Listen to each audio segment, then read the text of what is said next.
안녕하세요. 미국 유학고수 TV 시청자 여러분들. 자, 오늘은 왜 여러분들이 미국에서 공부해야 되는지 다시 리마인드 해드려 볼게요.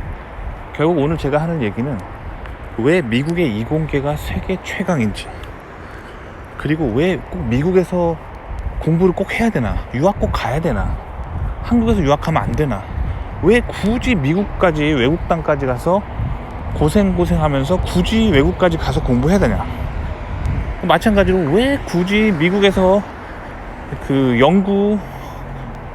과학자로서, 연구원으로서 미국 경력을 왜 가지고 있어야 되나, 그리고 왜 전 세계는 미국에서 연구한 사람들을 그렇게 몸값을 많이 챙겨줄까, 도대체 원인이 뭘까 설명해 드려보는 시간을 갖도록 하겠습니다.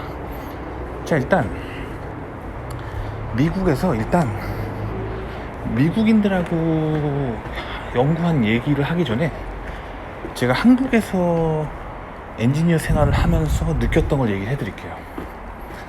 자, 일단 제가 늘 말씀드리지만 그 미국에서 제가 박사를 마치고 한국 취업이 안 된 적이 있어요. 죄송합니다. 미국 취업이 안 된 적이 있어요. 미국 취업이 왜 안 됐냐면, 맨 처음에 미국의 면접을 다 봤거든요. 근데 미국의 문화를 몰라가지고 미국의 면접에서 잠깐만요, 제가 지금 조깅하면서 지금 얘기하고 있어가지고 숨이 차네요.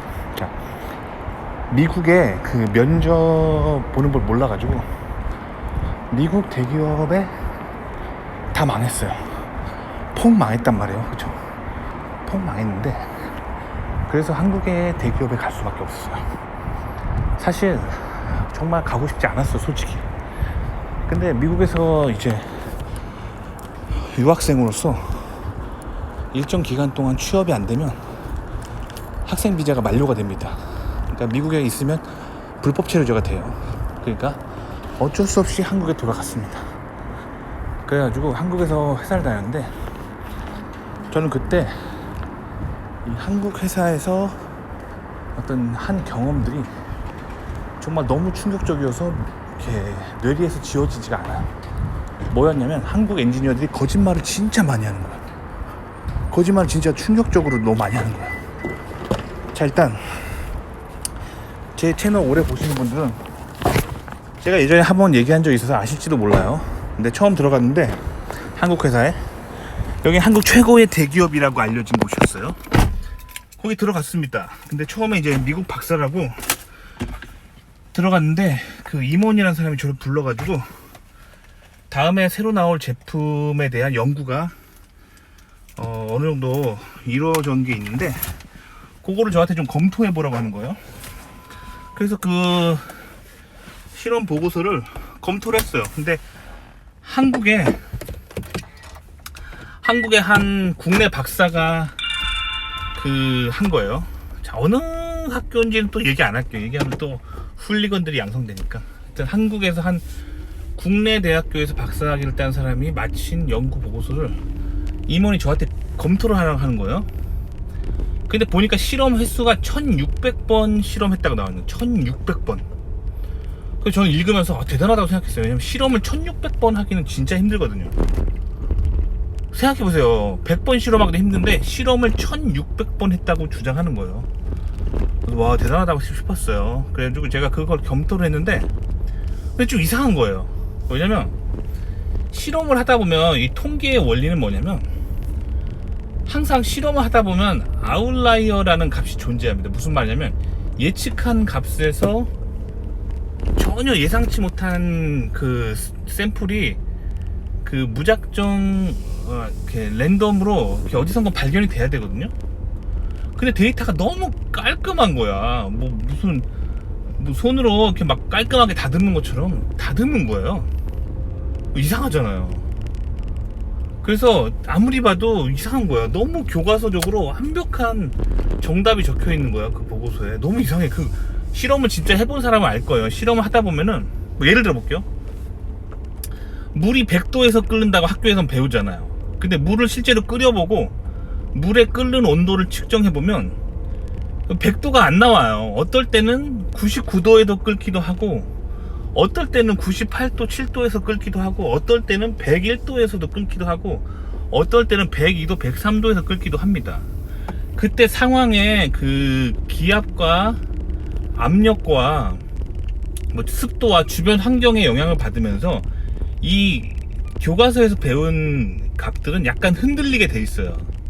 그리고 아주 심한 경우는 날씨와 온도나 뭐 습도 같은 게 좀 평균치랑 굉장히 다른 날과 그런 장소들 있잖아요. 이런 데는 아웃라이어라는 게 존재해요. 즉 예상치에서 많이 벗어난 값이 나온단 말이에요. 뭐 그래서 막 90도에서 끓거나 110도에서 끓거나 하는 뭔가 이상현상이 한두 군데 좀 나와야 되거든요. 근데 이 레포트는 아주 뷰티풀한 거야. 아주 뭐 흠잡을 데가 없는 거야. 교과서에서 딱 말한 그 답이 그냥 딱 적혀 있는 거야. 냄새가 펄펄 나죠. 그래가지고 제가 그 국내 박사를 찾아가가지고 요거 어떻게 실험했는지 좀 물어봤어요. 그러니까 굉장히 긴장하는 거야. 그 사람이 이제 막 설명하는 거야. 뭐 어떻게 했는데 그럼 분명히 실험치가 약간 오차가 나와야 되는데 그 방법대로 했는데 뷰티풀하게 아주 교과서대로 나오는 거예요. 이상하죠. 그래서 제가 로 데이터를 좀 보여달라고 했어요. 로 데이터라는 건 뭐냐면 그 측정한 바로 그 장비에서 읽어드린 가격이 있거든요. 값이 있거든요. 그거 달라고 했더니 화를 내는 거야. 왜? 그게 왜 필요하시죠? 하면서 계속 화를 내는 거예요. 근데 저는 해야 되잖아요. 위에 임원이 시켰으니까. 그래서 계속 추궁하니까 나중에 휴게실로 저를 잠깐 부르는 거예요. 잠깐 좀 휴게실에서 볼 수 있을까요? 그러는 거예요. 그래서 휴게실에 따라갔어요. 이렇게 따라갔더니 조용히 그러는 거예요. 제가 사실은 저도 너무 위에 임원한테 쪼임을 받아가지고 그거 가라 데이터 만들었다고. 1600번 실험할 시간이 어딨냐고. 실험 한 번밖에 안 했다고. 그런 거 한 번. 저 너무 충격받았어요. 그러니까 160번을 한 다음에 뒤에 공을 하나 더 붙여가지고 1600번이라고 뻥치면 그래도 충격받았을 텐데, 그래도 정말 이렇게 충격이었을 텐데 160번을 하고 뒤에다 공을 하나 가라로 붙인 게 아니라 실험을 딱 한 번만 하고 1600번 했다라고 구라를 친 거예요. 그리고 그 보고서가 고스란히 나간 거예요. 저는 너무 충격이었어요. 어떻게 세상에 이렇게 도덕정신이 땅에 떨어진 그런 사람들이 있을까? 아시겠죠? 그 대학교 이름 제가 그 사람이 박사한 대학교 이름 까고 싶어요 진짜. 근데 또 그 한 건 가지고 또 그 출신들을 다 매도하면 안 되겠죠.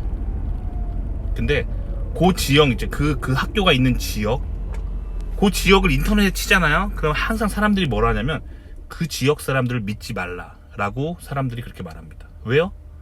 그 지역 사람들이 항상 뒤통수를 깐다. 이런 이렇게 인터넷에 막 이렇게 찌라시 같은 막 그런 글들이 있는 거예요. 고민입니다. 저도 사실 제 입장에서는 그것이 증명된 건데, 그렇다고 해서 그 지역 출신들이 다 거짓말쟁이다 라고 말할 수는 없는 거죠. 하지만 뭔가 이렇게 연구해 볼 만한 가치는 있는 거예요. 그 지역 사람들의 지역성, 왜 거짓말을 이렇게 많이 하는가, 그 사람이 왜 거짓말을 했는가 보면은 살아남으려고 그러는 거예요. 능력은 안 되는데 거짓말을 해서라도 살아남아서 그 회사에 월급을 한 달치라도 더 받고 버티는 게 그 사람의 목표였기 때문에 그렇게 된 거예요. 너무 안타깝죠.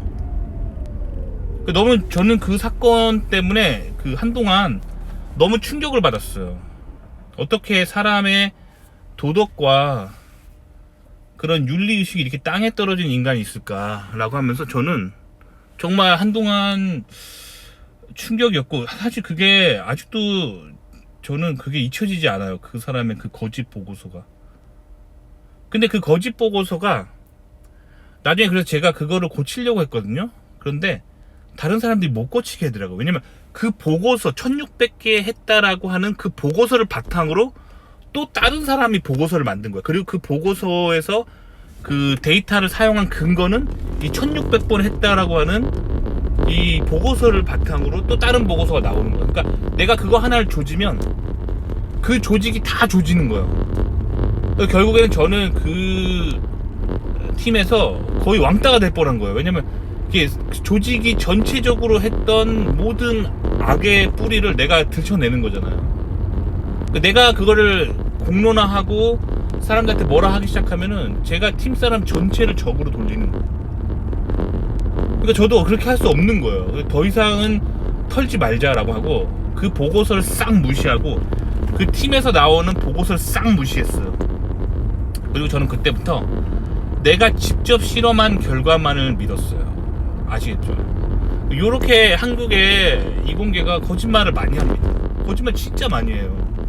왜 이렇게 거짓말 많이 하냐면 그게 약간 가라 데이터 만든다고 하는 약간 그런 관습이 늘 학교 다닐 때부터, 한국에서 대학원 다닐 때부터 그런 게 있고, 그리고 사회 나가서도 그 습관을 못 끊는 거예요. 그러니까 피곤하니까 뭐 교수가 1000개 실험 1000번 하라고 했으면 1000번 해야 되는데 한 100번만 하고 공 하나 붙이자.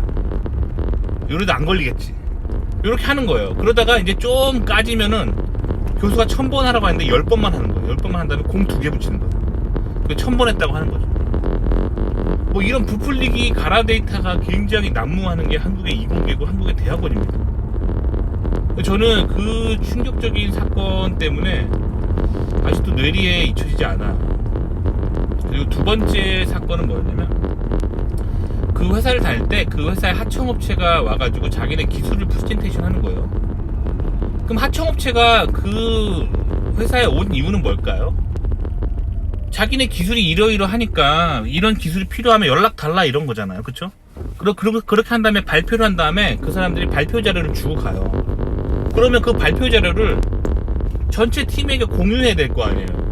근데 너무 충격적인 게 그 회의에 있던 사람만 딱 자기가 사유물처럼 킵하는 거예요. 그러니까 뭐 예를 들면 그 회의에 한 7명 있었다면 7명 개인이 그냥 자기 하드에 넣어놓고 그걸 남 안 주는 거예요.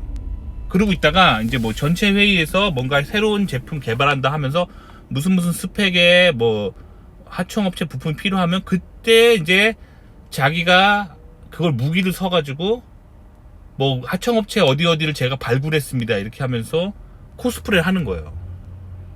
굉장히 악한 그런 문화가 있다는 걸 알게 됐어요. 그래서 한국에서 이공계가 발전하지 않는 게 대통령 때문이 아니에요. 아시겠죠? 한국 사람들 요즘 뭐 한국 이공계가 무너지는 게 뭐 대통령 때문이다 막 이렇게 욕하는데 아니에요. 그게 아니라 한국 이공계가 뿌리부터 좀 썩은 부분이 있어요. 윤리의식과 도덕정신이 굉장히 땅에 떨어진 부분들이 있습니다. 그걸 고쳐야죠. 그거 왜 대통령 탓을 합니까? 지금 제가 봤을 때 한국의 이 우파 대통령이라는 사람은 이 고질적인 한국 이공계의 이 카르텔, 이거를 깨기 위해서 굉장히 노력하는 사람이에요. 아주 좋은 현상이에요. 아시겠죠? 자, 그럼 어쨌든 지금 한국의 이공계가 이렇게 뿌리까지 썩은 이런 게 있어요. 굉장히 부패했어요. 그런데 미국에 오시잖아요, 여러분들. 그러면 미국은 진짜 투명합니다. 아시겠죠? 미국 사람들이 1000번 실험했다면 1000번 진짜 한 거고, 10,000번 실험했다고 10,000번 진짜 한 거예요. 그리고 10,000번 실험한 데이터, 로 데이터를 언제든지 줄 수가 있어요. 그리고 미국 회사는 하청업체가 방문하잖아요. 그래서 뭔가 이렇게 자료를 주고 가면은 그 회사 네트워크에 업로드 해가지고 그 전체 팀이 다 볼 수 있게 공유 폴더가 다 구성돼 있어요. 그리고 뭐 팀의 무슨 멤버 중에 한 명이 학회를 갔다 왔다. 그럼 학회 자료를 그 팀의 공유 폴더에 다 있어요. 그래서 팀의 공유 폴더 들어가면은 온갖 하청업체 자료가 다 있고 온갖 학회 컨퍼런스 논문집 다 있어요. 그래서 이 데이터 공유가 굉장히 잘 된다는 거예요. 아시겠죠? 그게 미국 문화입니다. 굉장히 정직하고 서로 나누기를 잘 한다는 거예요. 이게 다 왜 그런지 알아요? 이게 기독교 문화예요. 기독교 문화. 성경적인 가르침. 그런 게 백본이 되어 있는 그런 사람들이 있기 때문에 이런 문화가 존재하는 거예요. 다시 말하면 그 미국의 그 기반을 잃었던 사람들이 이 기독교 정신을 바탕으로 한 투명한 사회 만들기를 많이 했다는 거예요. 그게 그 유산이 미국 문화에 그대로 남아 있는 거예요. 아시겠죠? 자, 근데 미국에서도 일하다 보면은 막 데이터를 막 안 보여주고 꿈치고 막 거짓말하는 사람도 있어요. 솔직히 말하면 그런 사람들은 대부분 미국 내국인이 아닙니다. 그러면 왜 그 사람은 그렇게 거짓말할까라고 생각해보면 그 나라, 그 출신 나라가 문화가 그런 거예요. 그래서 보통 후진국 사람들이 그렇게 거짓말을 많이 하는 경향이 있어요. 왜냐면 그 후진국이 가난한 이유는 거짓말을 많이 하기 때문이에요. 아시겠죠? 그러니까 한국 이공계가 그 한계가 있는 이유가 뭐냐면 한국 엔지니어들이 거짓말을 많이 하기 때문이에요. 그러니까 투명하게 하면 돼요. 자기가 한 번 실험하면 한 번 한 거고 10번 실험하면 10번 한 거고 100번 실험하면 100번 한 거예요. 그 투명하게 말하면 되고 자기가 업체로부터 무슨 데이터를 받으면 그 회사 대 회사로 받은 거잖아요. 그러니까 자기 개인 소유물이 아닙니다. 회사에 공유하는 것이 옳아요. 회사의 재산입니다. 그런 식으로 정직한 마인드가 좀 박혀야 한국 그 이공계가 발전할 수 있어요. 한국 이공계가 정체되어 있는 이유는 다시 말하지만 대통령 때문이 아닙니다. 한국 이공계가 가지고 있는 오랜 카르텔 때문이에요. 굉장히 뿌리까지 썩은 카르텔이 있습니다. 그거 깨부셔야 돼요. 아시겠죠? 자, 그래서 이제 한국도 그렇다는 거. 근데 한국보다 더 못 사는 후진국들은 이런 카르텔과 거짓말이 진짜 많다는 거예요. 진짜 많아요. 그래서 그 미국에서도 후진국에서 온 사람들은 거짓말을 진짜 많이 합니다. 뭐 업체에서 뭐 받아오면은 숨겨요. 그런 사람들이 존재합니다. 그래서 저는 이제 미국에서 같이 일할 동료들을 선택할 때 이 사람들이 미국의 높은 수준의 문화를 잘 지키고 있는가를 굉장히 봅니다. 아시겠죠? 그러니까 여러분들도 미국 오면 외국인이잖아요. 그러니까 미국 내국인들이 처음에 여러분들을 경계하는 이유가 있어요. 그게 인종차별이 아니에요. 그게 아니라 한국인들이 평소에 했던 습관들, 가라 데이터라든가 뭐 데이터 숨기는 거, 뭐 그런 것들 때문에 좀 불신하는 거예요. 그러면 어떻게 하면 되냐면 미국인들과 같이 연구할 때 미국인들처럼 공유 잘하고 그리고 데이터 공유 잘하고 데이터를 솔직하게 공개하고 거짓말하지 않고 이것만 잘해줘도 여기서 얻을 수 있는 게 진짜 많아요. 근데 이 거짓말하기 시작하면 어떻게 되냐면 내가 직접 한 데이터 외에는 모두 못 믿게 되는 세상에 오게 되면은 그래서 전체적으로 그 연구 조직이 몰락하는 거예요. 아시겠죠? 그러니까 이 기독교적인 정서가 굉장히 잘 뿌리 박혀 있어야 돼요. 아시겠죠? 그게 미국의 이공계가 굉장히 발전했던 근본 원인이에요. 아시겠죠? 이해 가셨나요?